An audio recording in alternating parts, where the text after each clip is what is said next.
And welcome to tonight's Wisdom, Wellness, and Wealth event, The Power of Reflection, a Foundation for Success.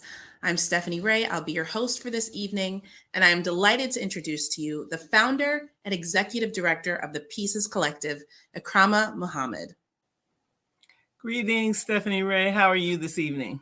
Great. How are you? I'm great. Thank you so much for being here. Looking forward to this conversation. Me too. And I want to welcome everybody to the first Wisdom, Wellness, and Wealth of 2024. We are excited. We've been doing this for several years now, and they just get better and better. And I think they get more and more beneficial. And the panel we have here with us tonight is going to be no different. It's a very special topic that we're discussing tonight, which is about reflection. And I know this time of year is usually conducive to that sort of thing where we reflect or make certain decisions of how we're going to change our way of being. And we get excited and we're all aspirational.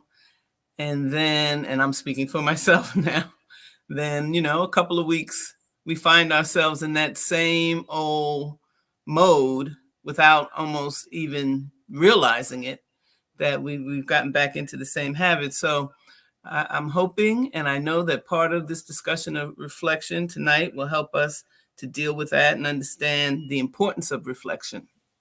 I think one of the things is that could help is our understanding of cause and effect.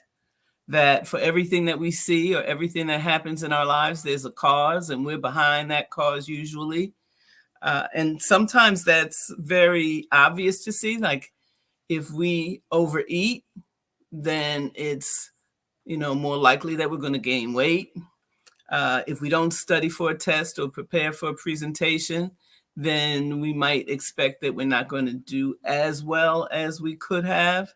And those are the obvious things, but some of the things are less obvious.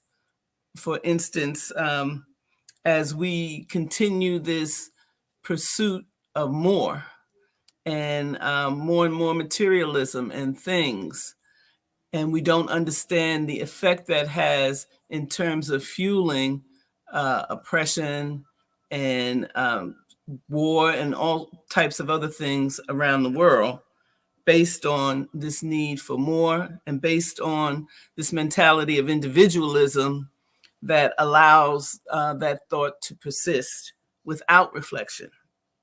So I've come to understand that individual reflection, whilst reflection and self-awareness is great, and we all need that to grow, individual reflection alone without the context of history and community sometimes can lead to vanity. So community is important to us, and that's why we have survived over the centuries from the beginning, even with community. And as I was reflecting over the holidays and the beginning of this year through our Kwanzaa celebration, which was wonderful and joyous, and then more recently, the Dr. Martin Luther King Jr. Day, and watched his speech on Beyond Vietnam, which if you haven't watched that, I encourage you to go and listen to that speech. But reflecting on that, I realized that some of the struggles, or almost all of the struggles he was engaged in, still persist today. And so reflection is one of the keys that can help us look at how we can make things better, look at our past in terms of Sankofa, look behind us so that we can look forward and make a better way for our children. So with that in mind, I've decided that I'm going to do 52 weeks of Kwanzaa, because the time, those 7 days, people who are participating are really involved in looking at the meaning and coming together to recite the principles and just to commune with each other and talk and discuss things. And of course, Kwanzaa is based on a harvest, and that harvest doesn't have to be crops or any particular vegetable or anything like that. It's also a harvest of the mind, a harvest of the spirit, to see what we can harvest together collectively as a community. And that shouldn't be just 1 week out of the year. I mean, if we focus on these 7 principles 52 weeks out of the year, we can imagine the kind of impact that we'll get at the end of the year. So I invite you to join me, and then we can get back together at the end of this year, the beginning of next year, and see what a difference that it's made. And one of the principles that I'll leave you with that really strikes, and I always think about living with purpose. And some people, like, if you ask them, well, what is your purpose here? They may hesitate. Not everybody knows what their purpose was or has reflected on that. And so the principle NIA, which means purpose, is to make our collective vocation the building and developing of our community in order to restore our people to their traditional greatness. So if you don't have a purpose that you've thought of individually, we can all adopt that as a collective purpose. And I believe that we will be better for it in our communities, in our families, and in our individual lives. So I welcome the conversation this evening by our beautiful and wise panelists. And I hope you enjoy, that you benefit, and that you're inspired to action. Peace and love.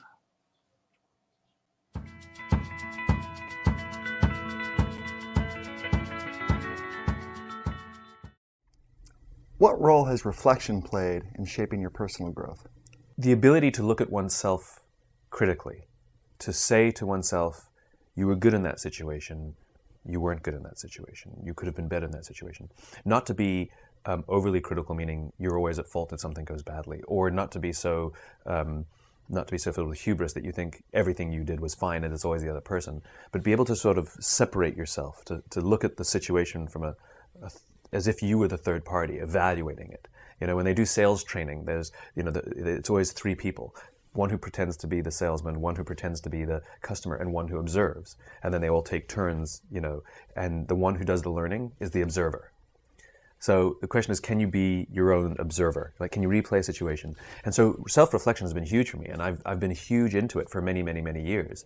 The ability to say, okay, I can take some responsibility for the outcome of that, good or bad, and I can learn to do that again, or I can learn to spot those situations and avoid them in the future.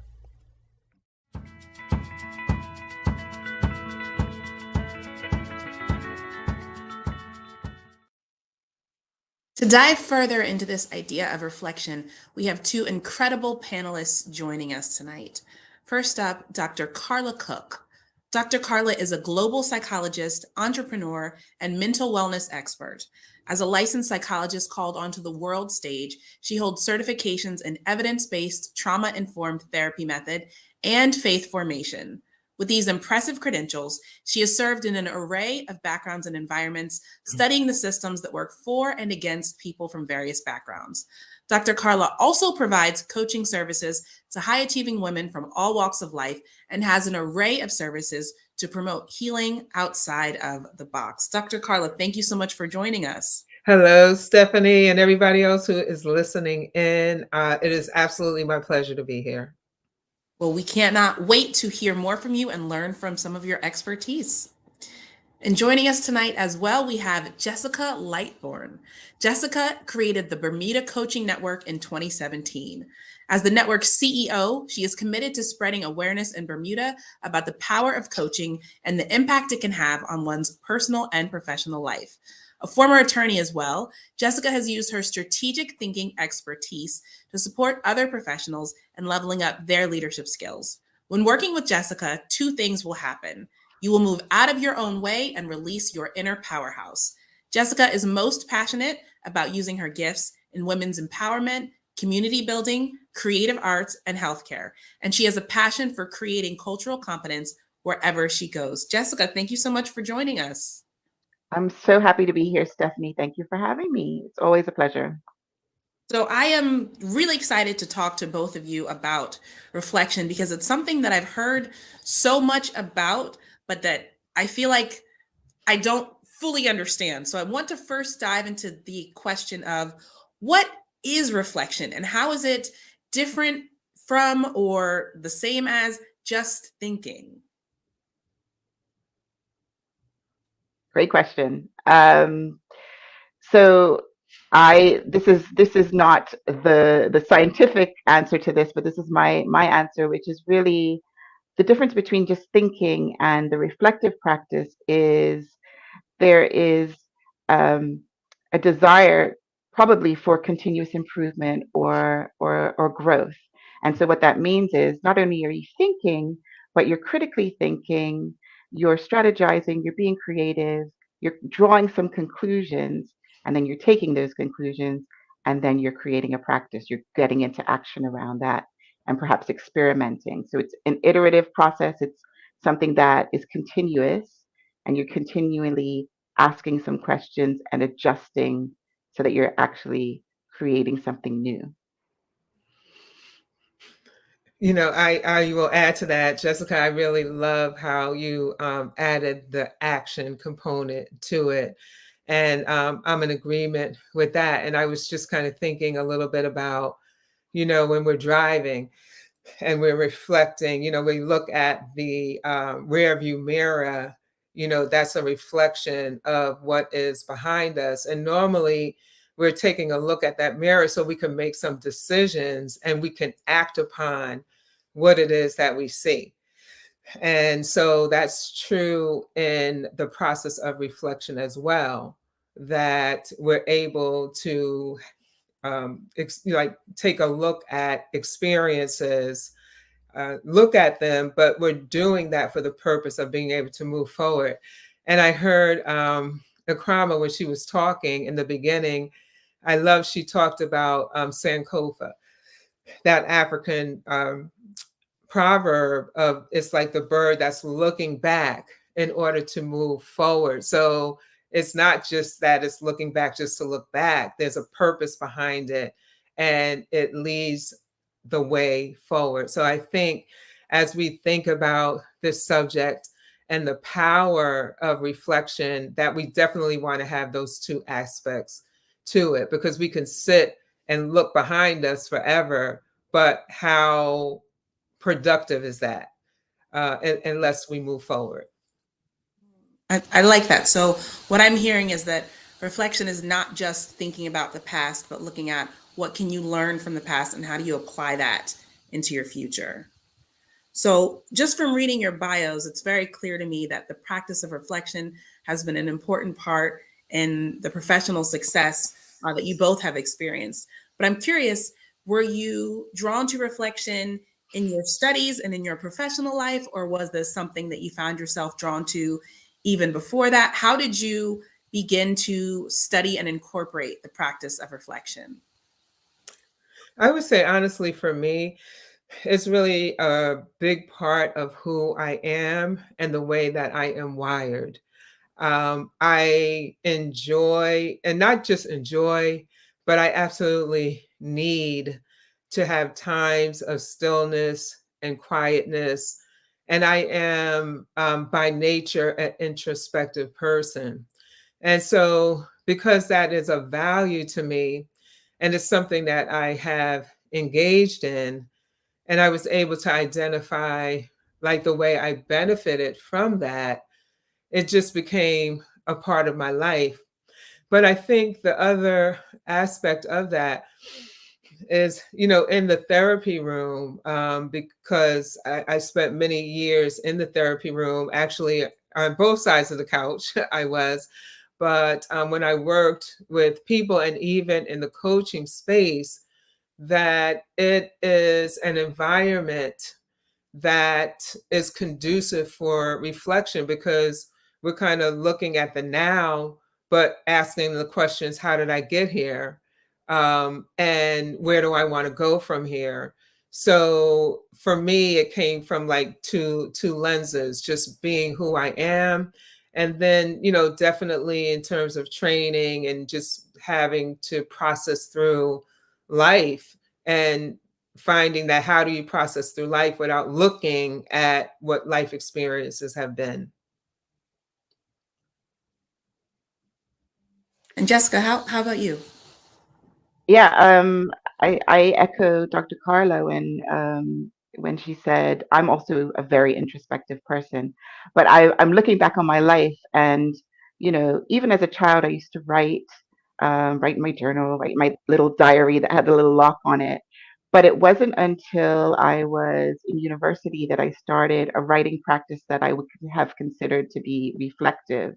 My father gave me a wonderful, wonderful book called The Artist's Way, and it's a book that's not to read but also to act. Right? There's practices in there and tasks in there that you can do to discover yourself and discover the life that maybe perhaps you'd like to live.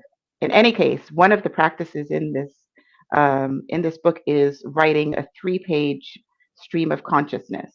So you're basically just writing every thought that's in your head, even if it's I don't know what to write, I don't know what to write, until you start moving from that. Um, and so Julia Cameron's the author, and she calls it morning pages. I call it magic pages, but because what happens is if you have a regular practice of writing, there's so many amazing things that happen when you're journaling. One is you're noticing when you're repeating the same thing. So I have tons and tons of journals where I'm saying the same thing that I said last year, and there comes a point where you're like, okay, I'm repeating myself. Something has to shift. So that's one thing, right? That awareness of that repetition, the same complaint, the same habit. The other thing is though, and again, it feels like magic, it isn't, but when you're writing your thoughts, when you're journaling, your brain is actually starting to organize and problem solve as you're doing that, right? It's just Dr. Carla probably knows the science behind it, but you're actually starting to problem solve as you write. So there's a magic in that, and then the other part, or again, it feels like magic. The other part is, especially in this practice, it's when you write certain things, maybe desires or needs.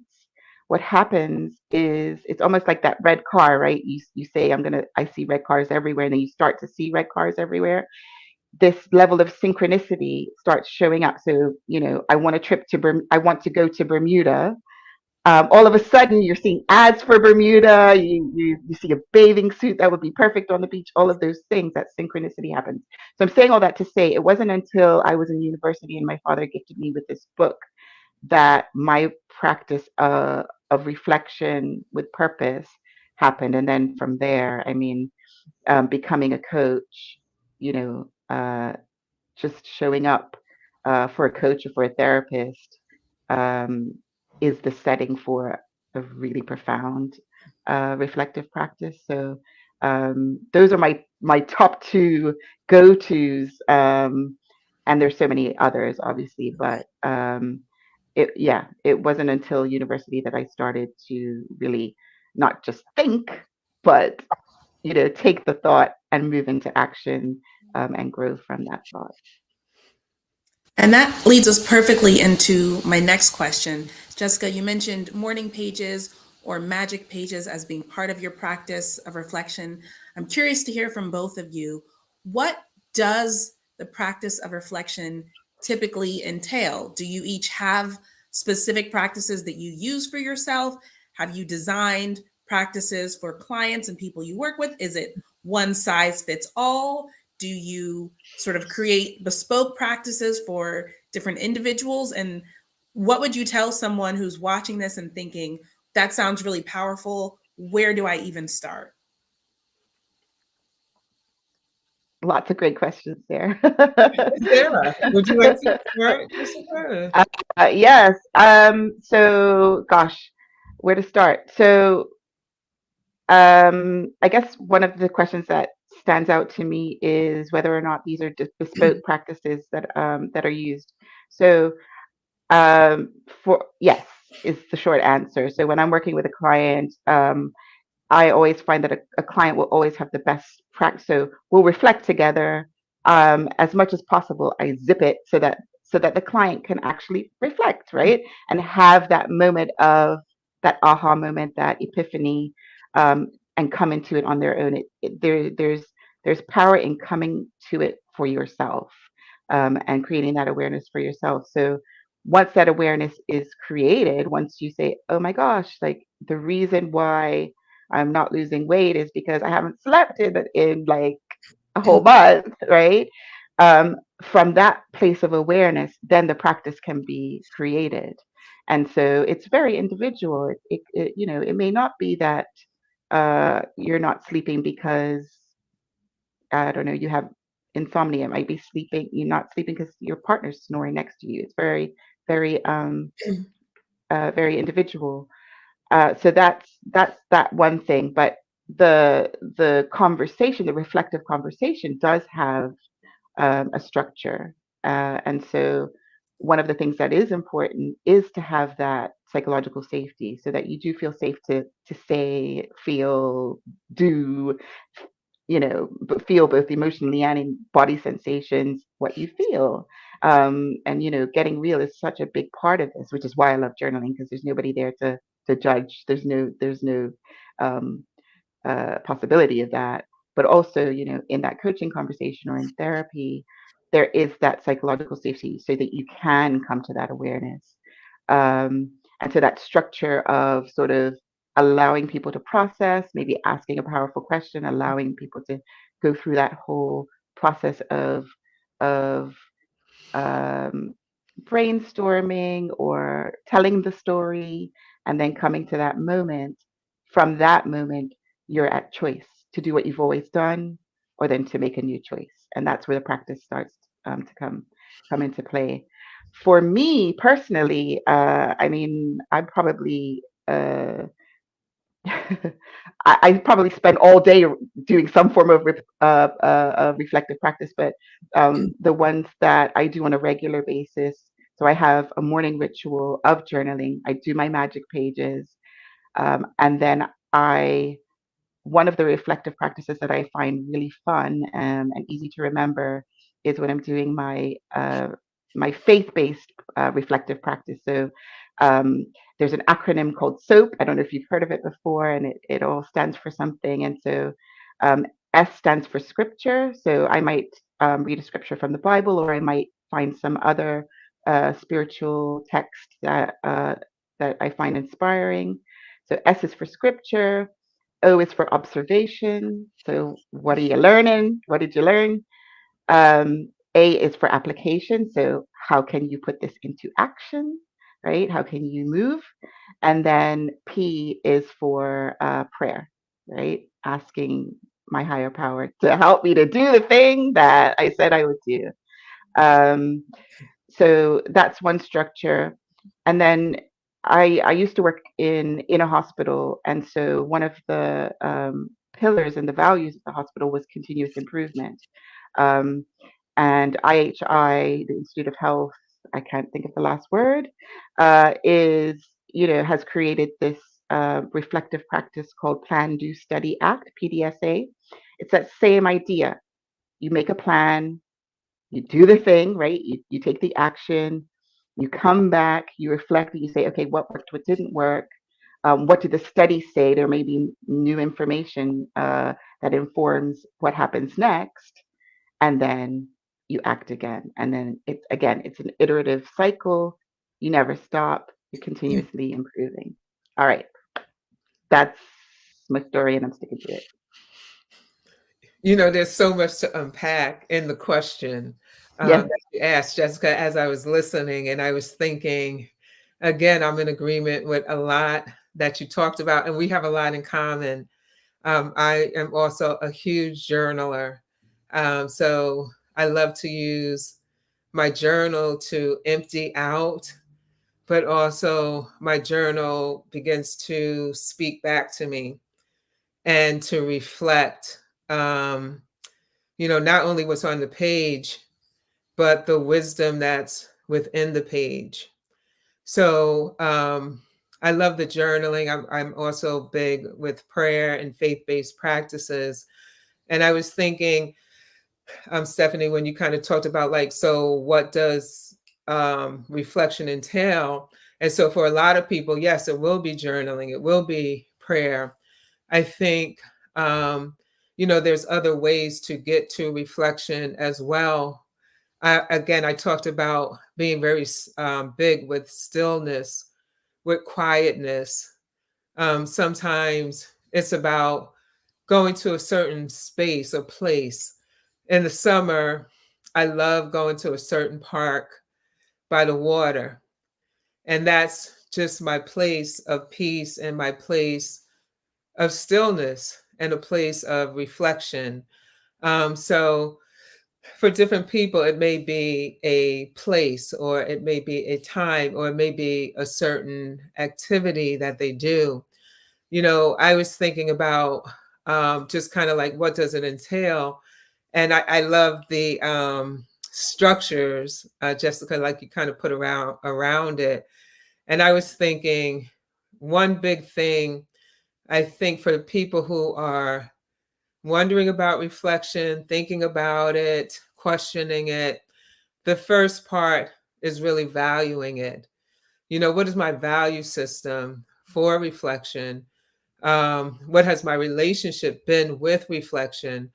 Because honestly, while we can sit here and talk about all of the benefits or the power, for some people, they have not had that experience, or maybe it has not been a positive experience. And so it's important to go back and look at the context of how did that unfold if I'm still kind of questioning it or struggling with it, and do I or can I develop a value for it, and are there some ways to do it differently? Might I be able to come into partnership with someone? So I'm not alone in that. Jessica, you talked about psychological safety, and sometimes in the presence of a safe person, we find that ability to go places that were more challenging for us. So I think, first step, really having that value for what it is, then making this decision that I'm going to do this, then deciding what's the best way for me to do that, what resonates with me. Am I a journaler? And if so, what is the process going into? Because there's a lot of different ways to journal. So if I decide I want to do it this way, how am I going to be more successful at it? And, not to pick something that's going to hinder the process, right? So how am I going to do it? Definitely, when am I going to do it? Allocating the time. Again, what's going to be best for me? What's going to make me most successful in that? And then I think then doing it, then actually engaging in the activity. And I think the only other thing I was thinking about this when you were kind of giving structures and strategies, and I was kind of thinking about a process. I don't have an acronym for that, but it's a process. But we also are very familiar with a SWOT analysis. And sometimes you can use a SWOT analysis in the process of how do I get here? And a lot of times we use that to look at the future, right? So we're looking at what are our strengths, what are our weaknesses, what are our opportunities, and what are the threats that may get in the way. But we can look at that around how we get into this place of reflection as well, right? What are the strengths that I bring? What are my weaknesses? Like the fact that maybe it hasn't been positive for me, or maybe I haven't found the right process or strategies. Again, looking at my opportunities and looking at my threats. What are there times where I may set myself up in a way that I undermine the process, or there's a self-sabotage, right? So I'm looking at all of that as well. So I will pin there, but that was a big question that I'm sure we could talk for the remainder of the time we have around here, because there's so much to unpack with that. Yeah, I just had another thought about, there's so many practices, right, Dr. Carla? And we probably couldn't say them all, but a few of them have occurred to me as well, just because not everybody does like to write. Like my partner, he doesn't like to read or to write. He can, but that's not his preferred way of spending his time. And so different ways. So I have like a whole stack of cards that I use with my clients and with myself to create an awareness, right? So I might pull a card and just think, okay, well, what does this mean to me, and how does it relate to whatever is happening in my life? That's a way of reflecting without having to sort of, you know, if you don't want to write 3 pages, you can do that. And the other thing is, it really can be. I think it is important too. For me, I'm not sure what you think, Dr. Paula. Um, to have some form of visual or way of measuring that you can come back to. And that could be photographs, that could be a vision board. I mean, one of the things I like a lot of play, and I like to sort of tap into that creative aspect of us as humans. And one of the things that I did more recently is a reflective practice that felt fun, felt sort of playful, was printing out my vision board. And then every time I did the thing or took the action that was in alignment with whatever was on my vision board, I'd give myself a gold star. So no writing, no deep conversation with another person, but I could see visually what was I doing and what was I avoiding, right? And how was that, and so um, there's plenty of ways to do this that can be fun and engaging and creative. And it really is, like Dr. Carla said, a very, very individual practice. And I have a follow-up question for each of you. First, Dr. Carla, I'm curious, as an expert in mental health, do you have a particular amount of time that you would recommend that people do reflection? And similar to the way that like cardiologists might recommend everyone should do 30 minutes a day of cardiovascular activity for heart health. Is there some sort of numeric recommendation you'd give around the practice of reflection and mental health?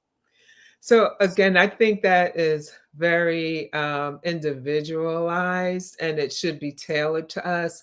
And I think this is an area where sometimes it becomes a pitfall of the practice, that we have the expectation that I should be in this place of reflection for an hour. And I get so rigid in the practice that I get discouraged and I don't do it. Or I need to do reflection in this particular way or at this particular point in the day. And so I think it's based on the person. I think it's important to look at for that person, what are they seeking out of having periods of reflection? What is the goal that they are attempting to accomplish? And what has their experience been with reflection? How much time have they stayed in reflection in the past, if at all? What was their level of success? What did they gain? Were there points where they were in reflection and it started to not feel helpful for them, right? So I really think we have to ask the questions to be able to determine what's the amount of time. There's no cookie cutter answer for that, and I know it's like human nature to want to answer, to want a time frame. Like, I should do reflection for 5 minutes, or I should do reflection for 30 minutes. But there's what we want to do is set ourselves up for success. And we want to be able to go inward and connect. We really want to be able to drop into our body and be guided in this process of reflection. And so if you think about that, a guidance doesn't necessarily have a time frame on it. A guidance is that I'm led, I'm called to this, and I'm listening to my body, I'm listening to myself, and I'm allowing myself to be where I need to be as long or as short as I need to be there. Not And the specific answer I was going for, but sounds like the one I needed to hear. Jessica, please add. well, I was thinking we could have a whole like meta conversation here about, reflecting on how much reflection time one needs, right? And observing what serves you, right? I know for me, what serves me is, coaching 3 times, being coached 3 times a month and having therapy as almost as often and journaling every day. But I know that because I've been observing and seeing what works for me. So yeah, I think it's a perfect opportunity to reflect and plan and test it out, right? Experiment. That's part of that process. And so, my follow up question for you, Jessica, is imagine that you have a client who hears you talking about the practice of reflection, but says, well, I have 2 jobs and I'm running a business. I'm a mom and I'm trying to get back into a physical fitness routine. And I have all these things I'm already balancing. I just don't have time to reflect on any of this because it's taking all my time and energy to just do it. Would you recommend that reflection would still be a helpful practice for them? And if so, how does someone work that into their schedule when they feel like they're using everything they've got just to get through every day? Yeah, it's such a great question, and it's such a common sort of concern, a common sort of dilemma. Um, I guess, I don't like giving advice a lot of the time, but I think one of the things that I would say is just consider that slowing down actually makes you more efficient. So taking that time to strategize, taking that time to reflect, will allow for a smoother running of self and also whatever you're planning on doing. So that's the first sort of answer. The other part is that it really doesn't take that long to have a reflection. You don't have to do it for an hour. It can be a 5 minute practice. It could even be, I mean, one of my clients, we do 1 minute, 60 seconds of breathing.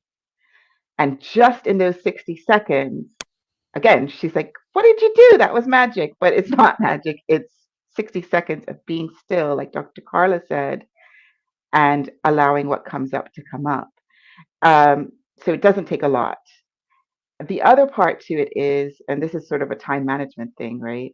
Is you don't have to do this in a silo. You don't have to do it on your own. It's something you could do with your kids, or with your bestie, or with your partner, or while you're like one of the things that I do with one of my friends, and I know this isn't possible for everyone, but I live in Bermuda, so we walk on the beach and we talk. We talk about what's going on in our lives, and we strategize. And so it's something that you can integrate into your life as well. So um, everything is possible if you're open to it, right? Everything is possible. Uh, and coming from that place of what's possible and how can I do this, is a great reflective question, right? How can I integrate it? How can I take 5 minutes? So, as I hear the two of you talking about the practice of reflection, and I'm starting to get a better grasp for myself of what that means, I'm actually recognizing places in my life where I think I have used reflection without knowing that's exactly what it was. In particular, I think about a moment a couple of years ago where I had been contemplating a major life shift and I was in therapy and speaking to a psychologist. And there was one week that I came in and I said to her again, I'm really thinking about making this change, but I'm just nervous because I don't want to be hasty. And she said to me, Stephanie, you've been coming into my office and saying this every week for a year. So I think we can safely say that if you make that choice, it's not hasty. And that for me was a really powerful example of having someone who could reflect back to me what I had been saying consistently, and how much I didn't even realize that every day I woke up and thought, oh, I'm being hasty to make this decision. No, I've been thinking about it for an entire year. But that just didn't hit home for me until someone else said it. So I'm wondering for both of you, do you have any personal stories about a moment in which reflection really had a profound impact on your life or a major decision that you were making? Yeah, you know what? I'll jump in, and I just wanted to double click on the last question you asked about like the time, and of course, in agreement with everything Jessica said. But I was also thinking about is that, you know, we're calling it the practice of reflection, but sometimes we make things tasks that aren't tasks. And part of it is also the way we understand it, the way we look at it, the way we language it. And so if we believe that reflection is going to be hard, it's going to be time consuming, then it's going to be that. But like you just said, the truth of the matter is we all engage in reflection. We do it naturally. And so for that woman, part of it maybe is to just start with, let's just take a look at when you do reflect. Like when does that come up for you? And start there. So it's not another task. Because no, none of us need another thing, another thing to do. You Mhm. know, we are all busy. We have so much on our plates. And when we present, and you know, even as we talk about this subject, for people that are listening, to not allow it to be another thing to do, but just a process that is a natural thing that we engage in anyway. And we may want to enhance, or we may want to turn that dial up so that we tune into it more. Um, but the second part, the question that you asked that I'll answer. I mean, I have had really some amazing experiences, really with reflection. Um, and I'm going to talk about this in terms of quietness and stillness. Um, and really just being able to tune into my body and listen. I can remember when my body decided I wanted to run. And I was a fast runner when I was like, you know, a kid, a teenager, you know, did track and stuff like that. But as I got older, I did not want to run. But I got into this place where my body just wanted to run. You know, I've had other times when my body was informing me about my eating habits, where I stopped, you know, eating meat, where I became vegetarian, like that was out of contemplation. But oh my goodness, I recently had this incredible experience. In December, I was in Egypt, and I was having periods of reflection, periods of quietness, periods of silence. And I was alone at this one point, and I had this overwhelming feeling of grief. And I was like, oh my goodness, like, where did that come from? I couldn't really connect it to anything. I was in public, although I was in my own silent silo. And so I couldn't really process it all there because, like, I knew I had a deep cry. Um, but, you know, I was like, people, I'm gonna be out here crying. I'm in Egypt. No, I don't want to do that right now. But I held on to this, right? And I understood there was something I was processing. Days later, still in Egypt, now in another place alone, still in this place of stillness and quietness and silence, and grief comes up again, but it starts to speak to me. And so this is, you know, reflection. This is us really being able to drop into our hearts, bypass our heads, because so often we're so heady. Like, does it, like, anybody get that? Like, we're always like, we think reflection is about thinking, where a lot of time reflection is about what's happening on the inside of me. What is my body saying? What's happening with me emotionally? And so a lot of times we have to bypass that part of us, that cognitive piece of us. So this is where I was. And, you know, my life just started sharing with me about things I was leaving in Egypt, things I was leaving behind, the woman that I was leaving behind, things that would no longer serve me, who I needed to be when I came back, you know, more with a sense of boldness and, you know, taking risks that I hadn't taken before. So, I mean, I have many stories about the power of reflection, but those are some of, the standout ones. And then the most recent one, which really for me, honestly, it's been life-changing. In a lot of ways, it's still informing, who I am and the decisions I make and what I do going forward.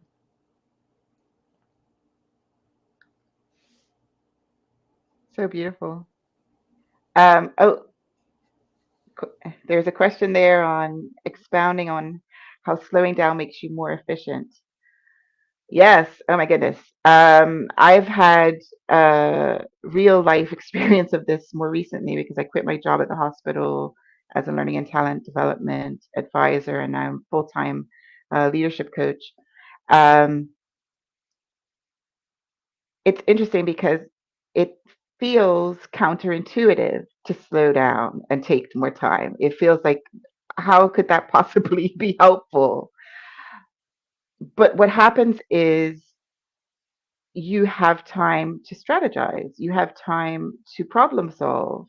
And so, for example, one of the other practice, I mean, I stack reflective practices when I'm journaling in the morning. So one of the other ones, which is a reflective practice, I guess I don't always relate to it that way, is writing down what are my top 6 tasks that relate to projects that I'm working on. What are those? What's that one step that if I take it today will move me forward in those projects? And then separate from that, because my projects are way more important than anything else, right? But separate from that, life has to be done, right? So there's that to-do list, the email list, the call list, right? But once you just like that SWOT analysis, once you look at that list, you then have the opportunity to prioritize, you have the opportunity to delegate, you have the opportunity to let it go or let it be at 80%, not 100%. And so in that practice, you're already creating more time. Who can I partner with? I mean, creating team creates more capacity for things to get done faster as well. Who can I ask? All of these things, all of these questions allow for you to actually create more time and energy, offload some things, and this conversation then goes into that, what is your relationship with delegating? What is your relationship with support? What is your relationship with, but there's so much there. Just writing that to-do list gives you an opportunity to um, decide what is the most important thing and what can you just let go. Um, in addition to that, that time of stillness actually it is an opportunity to be energized. And a lot of times that time complaint is actually an energy complaint. And so if you take that 12 minutes to meditate, if you take that 12 minutes to journal, to offload your thoughts, to vent, you're actually creating more energy to become more efficient. That's probably not the whole answer, but that is some of what I have learned. When you're slowing down, maybe even to build relationship, right? All of these things where you slow down to build relationship, then the tasks, the work, everything else just gets done faster. So there's a huge benefit to slowing down that, again, feels counterintuitive, but try it. Do a practice on that. Try it, experiment with it, take a look, see what happens. I loved hearing that because I'm a person who very much can relate to the challenges of feeling like I can't slow down. I don't have time to slow down. I need to be efficient, and slowing down is the opposite of being efficient. But I think there's a lot of power in what you said about how slowing down can actually lead you to be able to accomplish more because you're showing up more fully for the things that you need to do. In that line of thinking, I'm curious, how do you move from introspection to action as part of your reflection process?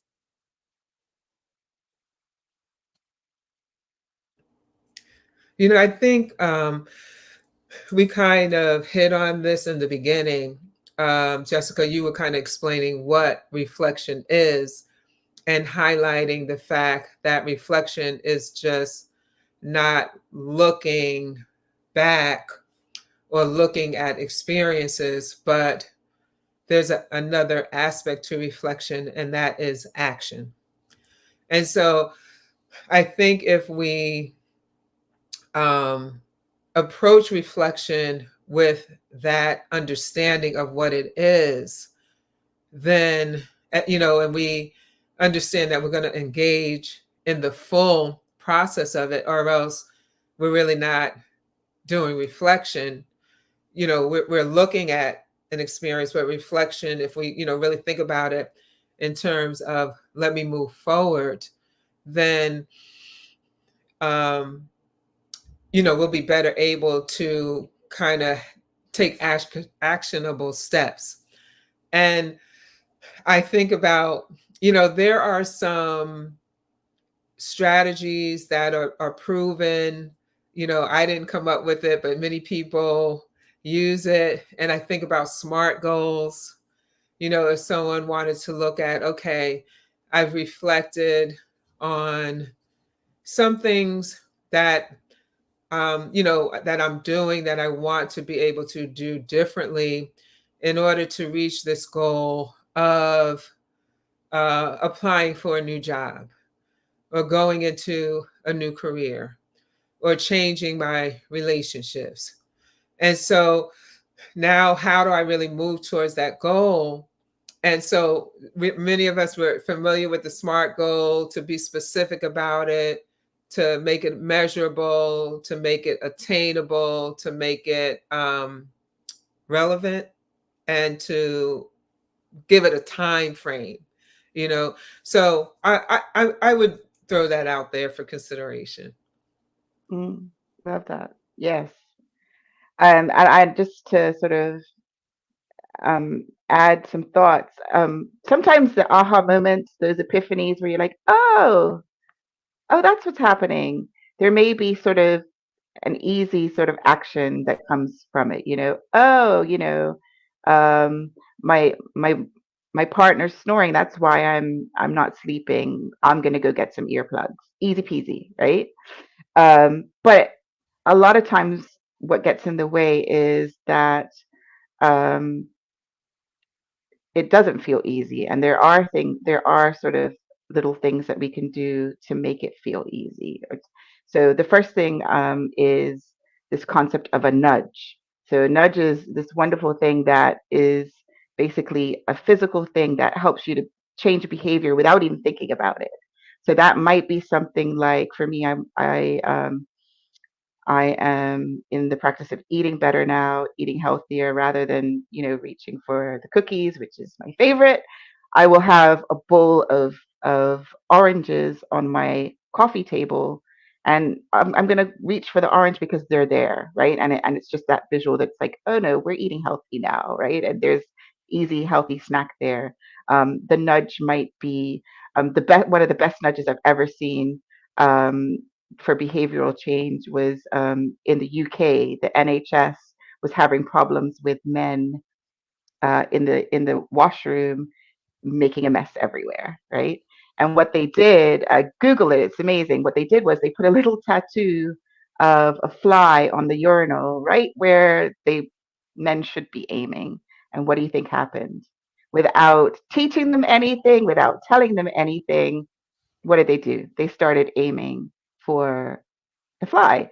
And so it saved hours of time and money because and cleanliness, and probably health outcomes, because now people are behaving differently. So nudges can be anything. You can get really, really creative around it. That's an easy way to change your behavior without really having to do very much at all. And a nudge could even be something like I have a nudge here on a sticky note that says, oh, well, because my mantra for this year is, oh, well, right? When things, so that I can relax a little bit, right?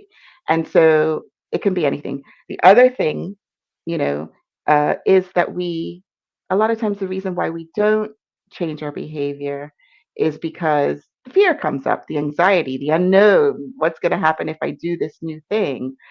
For me, it's, I my natural or learned way of being has been conflict avoidance. So I'd rather not have the conversation. I'd rather just like suck it up and suffer through. But that doesn't serve me. It may have served me when I was a little girl. It doesn't serve me anymore. And so, how do I now create this new? Now that I know I don't like conflict, I run away, but that doesn't serve me. I get to choose something else next, right? And so, how do I push through the fear? One way is to make it a game that I cannot lose, uh, or to do just a very, what I call low gradient, tiny little baby steps. So rather than diving into the ocean, putting your pinky toe in the ocean. What is a little step that I can do towards this maybe scary new action? And then test it out and see that you don't die and see that there's actually a really good outcome. And from there, you build confidence and more confidence to do it again, maybe a little bit bigger this time. But that idea of make it a game you can't lose. Um, an example of that would be when I'm doing cold calls or warm calls to potential clients, to prospects. I have a game of 100 no's, right? I'm going to go out and make 100 calls and get 100 no's. So when I get a no, I'm winning, right? Tick, I got a no. But what's predictable is I'm not going to get 100 no's. I'm going to get a yes.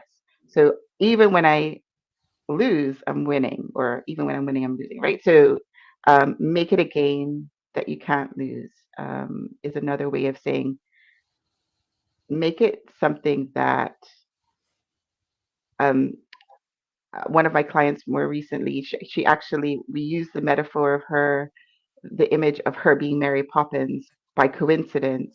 And I had the perfect moment to say, you just need to add a spoonful of sugar to let the medicine go down. So that same idea of make it a game that you can't lose, sweeten it with something, maybe even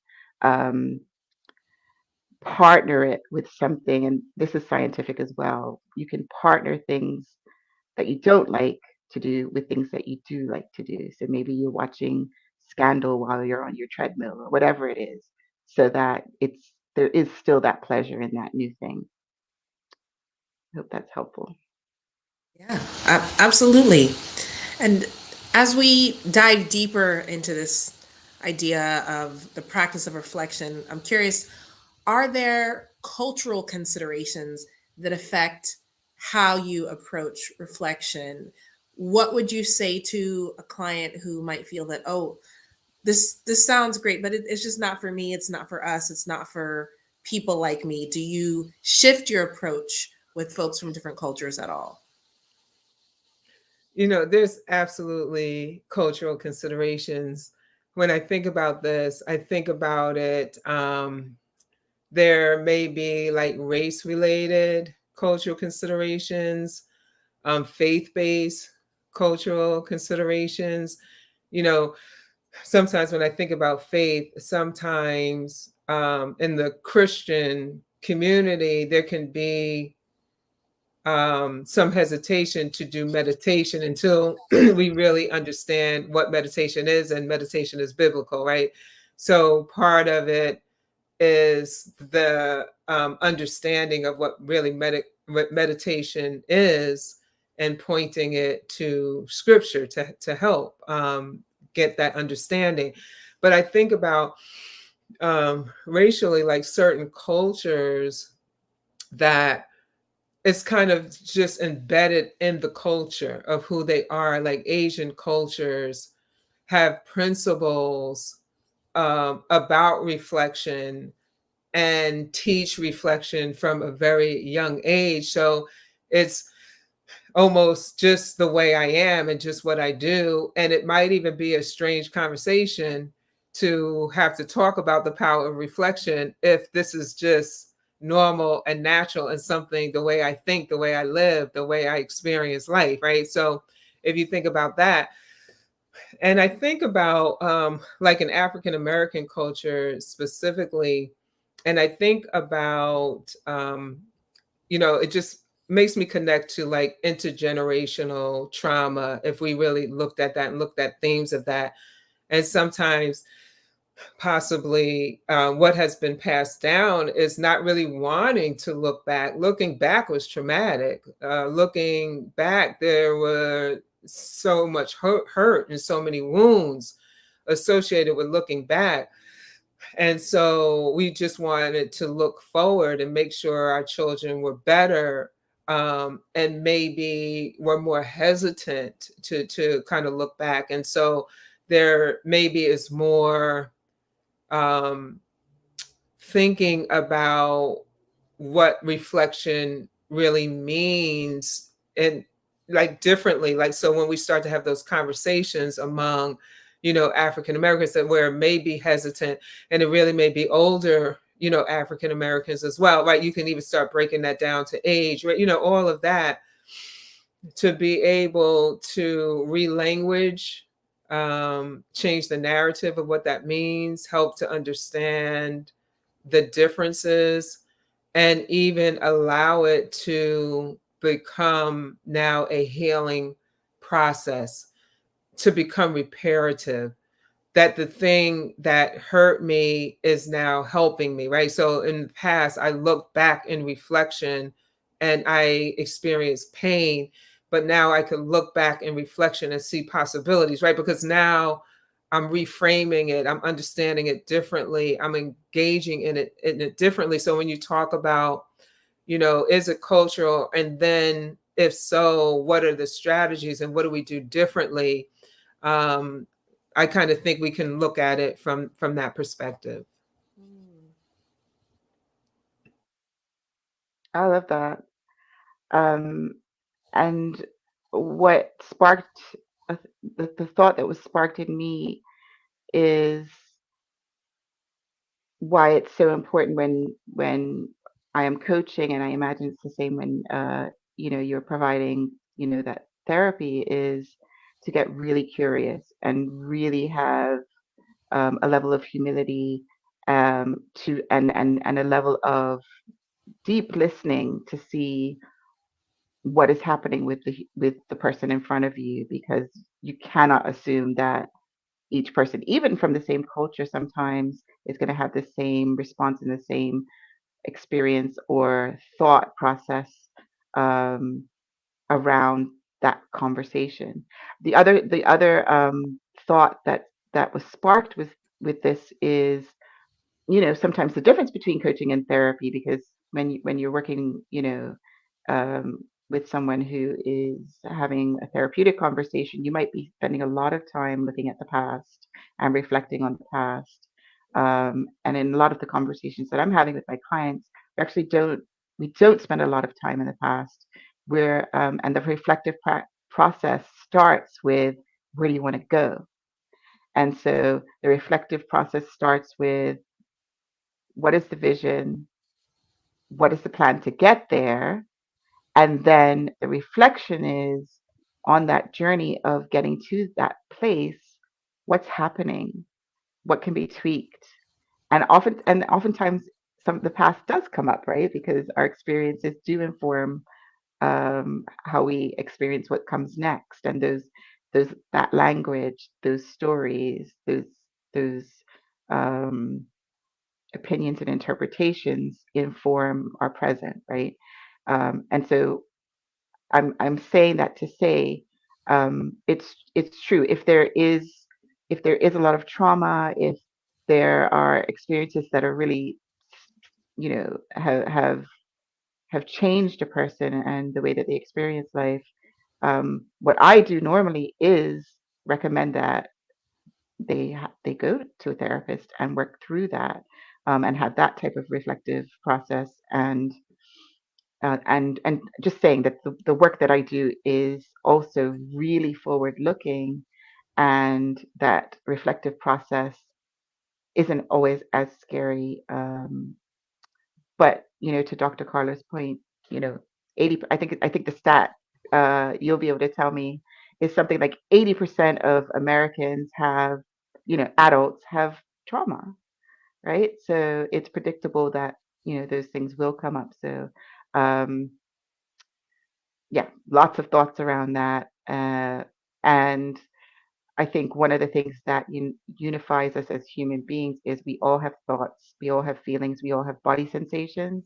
And for me, focusing on the individual in front of me and really, really getting curious about what they're saying, what they're not saying, what their body's saying, is I think the most important thing for me in that practice. And we've talked a lot about reflection as it pertains to individuals, but is there such a thing as collective reflection? And if so, what does that look like? How is that different? How is it impactful for groups of people? Yeah, so absolutely, this could be a collective experience. I think there's so much value in that. And gosh, I can't remember the name of the the very famous man who was in the video when we first started. But he was talking about that the sales call where there's the person who's the sales agent, and then the client, and then the observer. And so what happens in these experiences when you're in a group coaching, for example, experience, if you see someone else being coached or reflecting, you can see yourself in them. You can see so much more. And then you can have that reflective process as you are observing. I always, my group programs are always a lot less expensive, but I actually think a lot of times they're way more valuable because you can have that. You can be a little bit more detached, removed. It doesn't feel as personal or as scary sometimes when you're able to observe the conversation and then look for yourself. I was just going to add to that in terms of group reflection. I was thinking about something Akrama said when she was doing the introduction, and she was talking about collective reflection and the power of that and the importance of that. And I think about the fact that collective reflection has been many times the basis for movements that have been started and that have created change. Even if we just think about more recently, during COVID, where there was that the Black Lives Matter became a movement based on, a real end time experience, but also with a reflective lens in terms of historically what this has looked like in life, as well as historically other movements that utilize different strategies, right? Again, going back to that principle of Sankofa, looking back to go forward. So I think we can look at collective reflection on many different levels. If you think about it, even on the personal level, even if it's not within a coaching environment, right? So yeah, I do the group coaching as well, and there can be a reflection that happens there. But there's a collective reflection that happens in families as the family is talking about where do we go from here, or what do we want to do, right? And so we're reflecting together, or on the job, or in different institutions, whether it be a church or a sorority, or all of these different places where collective reflection happens. And so then there are lots of different perspectives and a lot of different ways of looking at, which is perspective, how do we go forward? Where do we go from here? And what's the best strategy to do that? Dr. Carla, I'm so glad you said that at the end, especially because that's what I was thinking. The value of this collective reflection is that diversity of thought, right? You have the doers, you have the thinkers, you have the strategizers, you have the folks who are engaging, and it makes a much better outcome when it's informed by all these different perspectives. So I think magic, yeah, beautiful. So when someone is reflecting without the benefit of community, how might you approach a person who seems to have a very skewed view in their own reflections? If reflecting leads them to the conclusion that, well, I'm just right about everything and everyone is against me and I don't understand why no one is listening, how do you approach someone whose reflection process is not particularly leading them to a helpful place, and how might feedback play a role in self-reflection? Stephanie, I think you said the key word, and that's feedback. And I think feedback comes in the form of questions to help with reflection.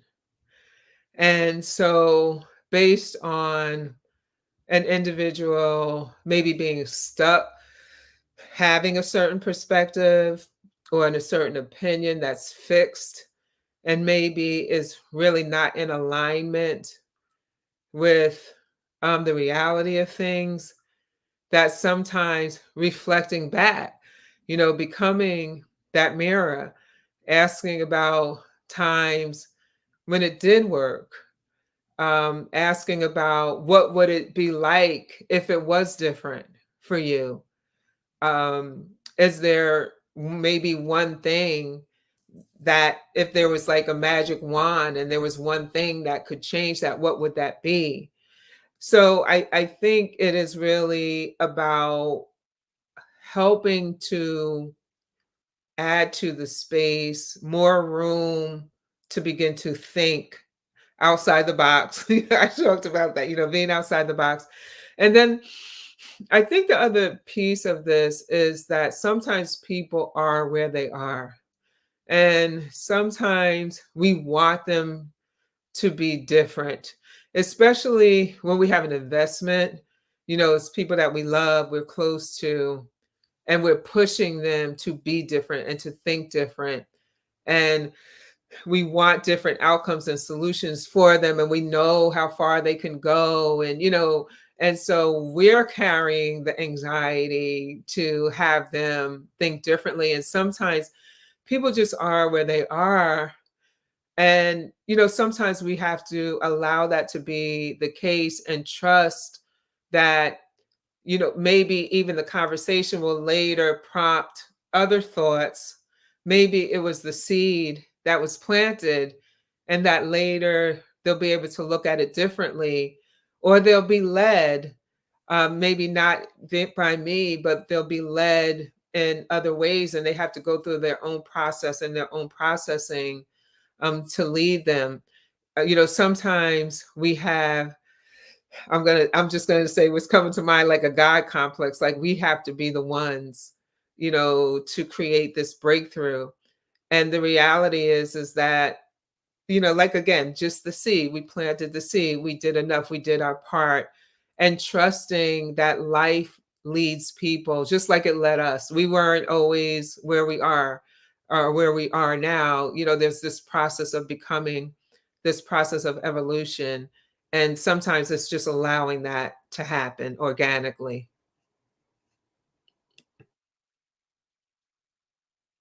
I don't know what more I can add to that, other than um, I think what Dr. Carla said was really astute around not everybody is ready to hear, or not everybody is in a place to hear, or to observe feedback, because we're constantly getting feedback, even when things are being said. If we're paying attention, we're constantly getting feedback, but it may be a sense of the person doesn't have the level of confidence or sense of worthiness, or has some trauma that doesn't even allow them to have that conversation. We all have blind spots. There's many tools that we can use to get that feedback. One is, in conversation with a professional, but also, you know, in the professional environment, it could be a 360 degree feedback session or your performance appraisal, or but it could also be, when you're, I'm thinking about my daughter who's almost 21, and she gives me feedback all the time without, well, a lot of times she just gives me straight direct feedback, but other times it's like, I can tell by the way she's holding her body when I'm talking to her, or if you know there's so many ways that you can, if you're open and in a space, to be able to receive it. But then I also feel like, for me, so I feel like I was that person, and probably still am many times, where you just don't know what you don't know. And sometimes it's a matter of giving somebody a framework, and a new concept that allows a person to then have that conversation. So for me, it was, are you being victim or are you being responsible? But not victim in terms of playing the victim, but really relating to yourself as the leader of your life, relating to yourself as powerful, relating to yourself as having efficacy and an ability to influence what happens next. And a lot of people don't feel that way for many, many reasons, systemic and otherwise. And so if you don't relate to yourself as powerful, oftentimes you can't hear the feedback because you're going to have rationale, excuses, whatever reasons, to not have that conversation. Um, and so, yeah, I think the other part to that is that idea of psychological safety, because I think if if if you don't have the confidence to be even able to say the thing, you can't have that conversation. So we've talked about individual and collective reflection. We've talked about reflection through journaling and through therapy. Are there other forms of reflection or emerging trends or practices in this area that intrigue you? Um, my thoughts on this come out of the fact that I'm actually having a women's retreat. It's a sophisticated silent retreat with a lot of sound. So that's coming up in February. And there are two things that I intentionally wanted to bring into the space, because it is um, an alternate practice, a best practice. There's, science behind it. And there are a couple things, but two things in particular have to do with sound. And the fact that, when we can be quiet, we'll hear more. That's why we have two ears and one mouth. But the sound comes from within. We can hear the sound of our own wisdom.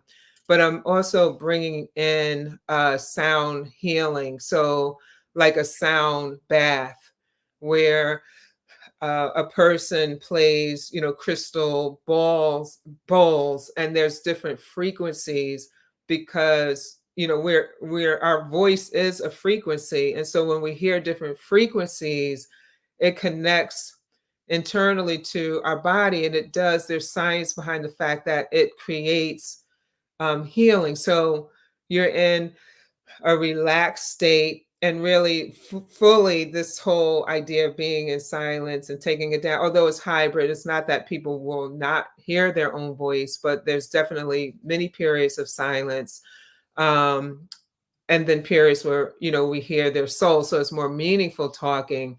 But when our body is in a relaxed state, our physically, like, actually, we heal. That's why if we get a cold, we get tired, right? We go to sleep, we lay down, we need more sleep, because our body's repairing. That's what's happening when we sleep every night. Our body is repairing.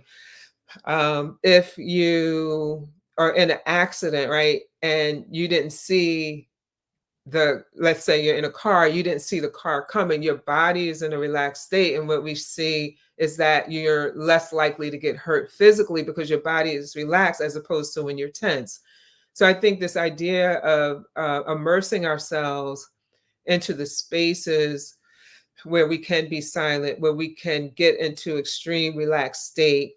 The sound bath is one part of that. And the other part that I'm bringing into this is somatic healing. So allowing movement in the body, because a lot of times, again, we need to bypass logic. We're stuck in our head so much, but our body holds on to experiences. There's a famous book by Basil Vendicle. Many people know it, The Body Keeps Score.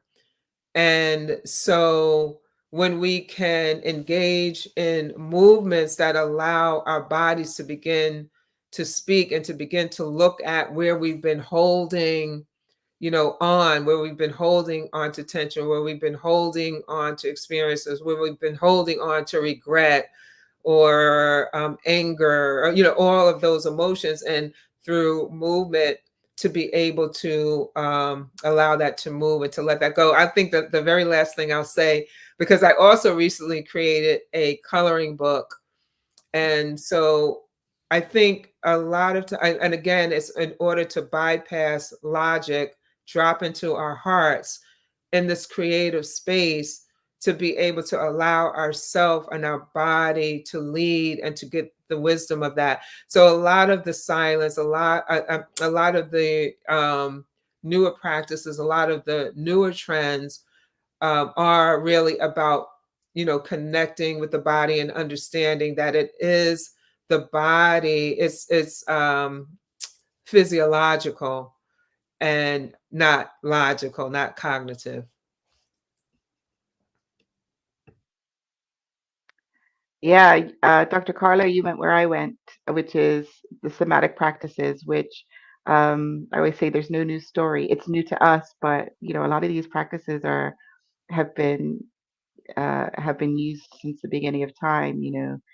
Dancing, massage, meditation, um, and yoga. All of those things. That mind-body connection. We don't know the tip of the iceberg.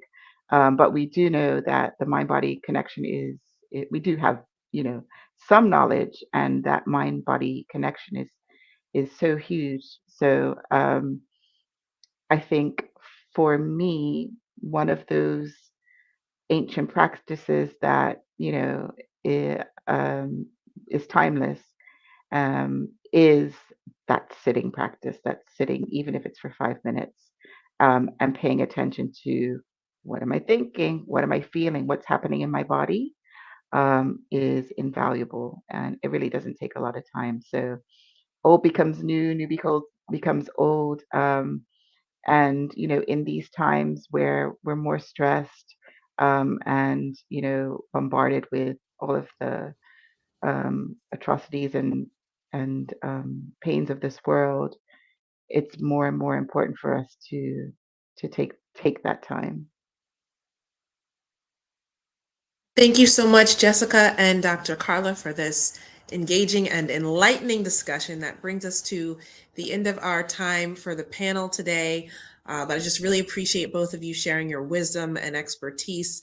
You've certainly given me, and I'm sure the viewers, lots to reflect on. But before we go, I want to remind you all about some great events coming up. The next Wisdom, Wellness, and Health broadcast will be Wednesday, February 21st at 7 p.m. Eastern. The topic is Black History as Instruction, not just nostalgia. So you definitely want to make sure that you tune in for that. There are also two great in-person events coming up. On January 20th, we've got Shop Local at the Third. That's from 11 a.m. to 6 p.m., featuring the Pieces Collective makers Pieces and Threads and Queen's Temple Handmade. And then there's also a Happy Maker Hour coming up on Saturday, January 27th from 2 p.m. to 5 p.m. And that's going to be at the Howard County Library. Make sure that you're also supporting the Spread the Word book drive, and you can find more information on that at www.thepieces.collective.org/book drive. Thank you so much for joining us, for tuning in tonight, and we'll see you next month on Wednesday, February 21st for Black History as Instruction, Not Just Nostalgia. Good night.